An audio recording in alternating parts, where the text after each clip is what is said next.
Dans 10 minutes, on va appeler l'invité Selou Baldé, qui est le responsable des fédérations de l'UFDG, pour évoquer justement le congrès du parti avec lui. Il a à l'intérieur comment les choses se passent et comment il apprécie les différentes sorties de l'actuel porte-parole du gouvernement, Ousmane Gawal Diallo, sur tout ça. Mais en attendant, on s'achemine, cette fois on peut dire inéluctablement, vers le dénouement de la crise qui oppose la presse au CNRD. En témoigne cette rencontre de ce jeudi entre le Premier ministre, chef du gouvernement, et les responsables des associations de presse. Vous y étiez, Kerno Amadou Mbone Kamara, puisque vous êtes le président du REMIGI, un des vice-présidents donc du conseil d'administration de la maison de la presse.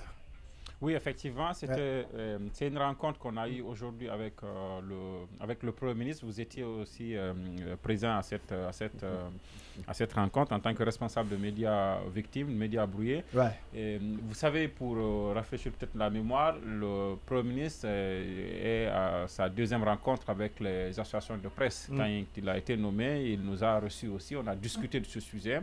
Et il avait pris l'engagement d'approfondir en tout cas les démarches pour comprendre mieux cette situation et pouvoir, dans la mesure du possible, agir positivement dans le sens de lever ces restrictions. Nous avons vu sur le petit écran aussi qu'il s'est déplacé pour aller à la haute autorité de la communication en compagnie de son ministre en charge du secteur, le ministre de l'Information et de la Communication, Fana Souma. Ouais. Et aujourd'hui... il nous a dit aussi qu'il a rencontré RSF. Exactement, Reporters sans frontières. Et donc aujourd'hui, nous avons été reçus par lui sur l'invitation bien sûr de la primature, il faut le préciser. Et le message clé, c'est qu'il a reçu l'autorisation. Sinon, l'instruction, est-ce que c'est une instruction? En tout cas, l'autorisation du président de gérer cette situation et voilà, pour qu'on sorte de cette crise. Alors, c'est comme le Premier ministre n'a pas manqué aussi de nous dire ce que le président reproche à la presse. Dans une situation normale, on aura tout le temps après de discuter de ça. Ça ne devrait pas se passer comme ça. Parce que quelqu'un n'est pas content de quelqu'un ou d'un secteur, il ne devrait pas se substituer aux institutions et à la loi et lui-même infliger une sanction à un secteur. Que l'on soit avocat, président ou journaliste, on est tous soumis à l'autorité de la loi et des institutions compétentes. Et donc ça, il faut le marquer tout de suite pour ne pas que la situation à laquelle on va assister les heures à venir ou les jours à venir, ce dénouement nous amène à nous écarter de l'obligation de rappeler à tous les acteurs qu'il y a des lois, il y a des institutions et quand il y a des fautes, il y a la loi sur laquelle il faut se baser et il faut que les institutions qui sont chargées de le faire le fassent. Ce n'est pas parce que le président n'est pas content avec Aboubacar Condé qu'il faut fermer Dioma ou parce qu'il n'est pas content avec Dioma Badoba qu'il faut carrément fermer l'audiovisuel en Guinée. Ça, il faut le dire tout de suite. Et ça, il faut à toutes les occasions le marteler. Demain, sur le 3 mai, c'est une occasion de le dire. Mais ce qui est là, c'est que le Premier ministre, c'est comme une sorte de caution morale. À cause de lui, puisque vous venez demander, puisqu'il y a ça, bon, je vous donne carte blanche, allez discuter avec eux et allez gérer cette situation. Le Premier ministre a besoin de garantie. Il a besoin de garantie parce que il ne peut pas lui aussi gaspiller son capital confiance auprès du chef de l'État en prenant des engagements et après on lève les restrictions, les mêmes choses que le président peut-être reproche. Donc le début a même commencé là. Voilà. Pour les radios, c'est déjà fait. Mais nous, au niveau de Kankan, Dioma Kankan est toujours même brouillé. Dioma Conakry, et depuis avant-hier, ça s'est débrouillé. Non, Dioma Kankan reste brouillé. Mais les Dioma Conakry, c'est hier. Je parle de Dioma Conakry. C'est hier. Donc il y a eu cela.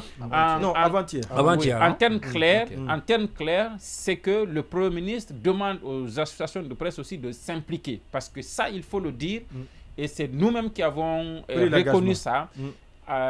Au sein de la corporation, il y a vraiment des problèmes. Et on a tous intérêt à ce que cela soit assaini. Ça, il ne faut jamais comme d'autres corporations. Voilà, dans n'importe quelle corporation. Dans l'armée, dans la police, partout, il y a des brebis galeries. Mais partout, il doit avoir aussi l'effort de l'effort qui consiste à amener les gens à renforcer le professionnalisme dans ce qu'ils sont en train de faire. Donc, nous avons pris cet engagement. Il s'agit de matérialiser ça par la mise en place d'un organe d'autorégulation. Nous allons le mettre en place.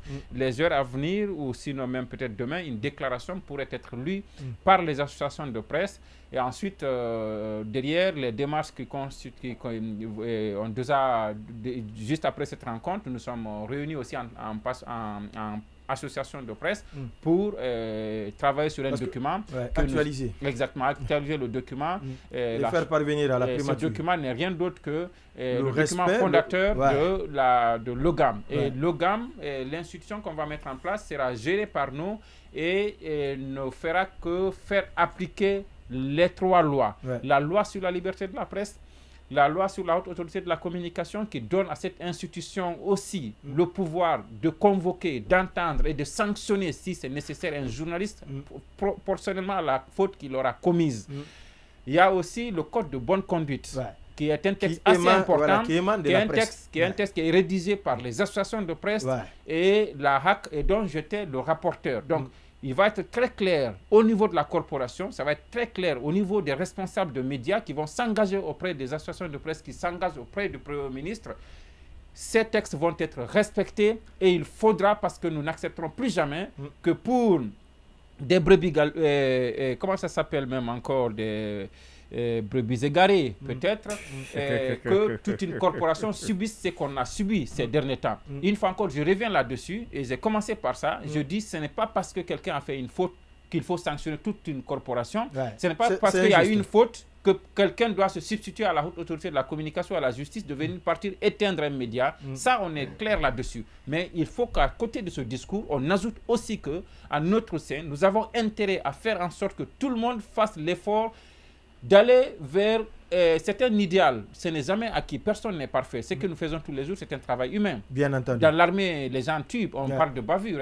Dans la police, la même chose. Au niveau des médecins, il y a des erreurs médicales qui se passent. L'éducation. Mais ce qui est important, c'est d'aller vers l'idéal, d'aller vers l'objectivité, vers la perfection. Et donc, il va être donné à cet organe-là le pouvoir de veiller à ça en notre sein. Ça va aussi diminuer ces sanctions en cascade au niveau de la haute autorité de la communication. Donc c'est ce travail qui va être fait et les jours à venir certainement, on aura tout ça parce que jusque-là c'est de la théorie. On aura pratiquement les choses devant nous. Pratiquement c'est quoi? C'est 3 choses. C'est que les brouillages cessent. La première chose. La deuxième, que la HAC qui avait écrit à Canal prenne la responsabilité d'écrire aussi à la même entité pour dire remettez-les sur le bouquet Canal+. La troisième chose, c'est le site Mosaic Guinée qui, par intermittence, aussi subit des restrictions. Maintenant, après, il y a beaucoup d'autres problèmes qu'on pourrait gérer. C'est notamment l'histoire de conventions collectives. Ça, c'est un chantier sur lequel les associations étaient, 2 ans avec le ministère de l'Information et de la Communication. Et le syndicat. C'est aussi la loi sur la liberté de la presse qu'il faut aujourd'hui revoir parce qu'elle est à plusieurs égards elle est obsolète. C'est la loi sur l'accès à l'information publique qui est souvent piétinée. C'est l'opérationnalisation du fonds d'appui aux médias, le FADEM, c'est beaucoup d'autres questions. Et je pense que quand on aura fini d'évacuer cette situation-là, ça permet aux associations de presse de s'attaquer à des chantiers qui sont assez importants. La subvention normalement qui devrait venir, mais dont on ne parle même pas. Vous savez, souvent le complexe est que quand vous parlez de subvention, les gens vous voient tout de suite en quémandeur et tout ça. Alors qu'en réalité, la subvention... Le budget de souveraineté existe pour la présidence, existe pour la primature, existe pour le Quand on dit aux gens la subvention en Guinée, c'est 3 milliards. C'est 3 milliards, c'est 300 000 dollars. Non, 300 000 dollars. C'est ça. Mais allez demander l'aide à la presse qu'on fait au Sénégal, ou au Mali, au Niger, dans les autres pays-là. Mais c'est pas comparable. On ne peut même pas comparer. Donc, ça, c'est d'autres débats qu'on pourrait avoir avec le chef de l'État. On va écouter aussi qu'il avait promis de donner une maison de la presse. Ça aussi, c'est des débats sur lesquels nous allons pouvoir continuer. Mais pour le moment, l'essentiel est que des gens ont été brouillés, il y a eu des restrictions et on a obtenu du Premier ministre qui dit que le président lui a donné le OK de gérer cette situation et qu'il est prêt à le faire. Et nous avons besoin de le rassurer. Ça, nous le faisons pour que les heures à venir, peut-être à partir de demain ou après-demain, pour que les choses reviennent à la normale. Oui, très rapidement.